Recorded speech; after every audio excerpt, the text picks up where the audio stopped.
2 દિવસથી આયા જ્યાં બોટાદ માર્કેટિંગ યાર્ડ ખાતે જે વર્ષોથી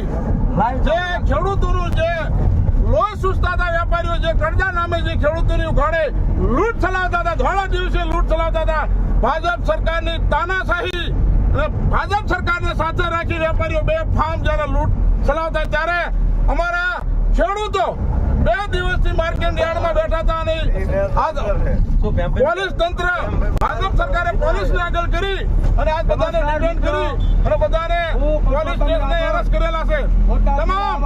ગુજરાતના ખેડૂતોને કહે છે કે અમારી ધરપકડ નથી, અમે ડિટેન્શન નથી, પણ લાખો 6 કરોડ ખેડૂતોને કહેવા માંગુ છું,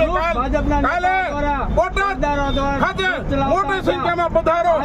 ખેડૂત શું છે ને દેખાડી દો. આ વેપારીઓ માનતા નથી, વેપારીઓને એમ છે કે ખેડૂતો અમારો શું કરી લેવાના છે, પણ જો ખેડૂત હોય ખેડૂતો અનાજ જમતા હોય તો આવતીકાલે 5 વાગે બોટાદ ખાતે મોટી સંખ્યામાં પધારો એવું નમ્ર વિનંતી કરું. ખેડૂત મહાપંચાયતનું આયોજન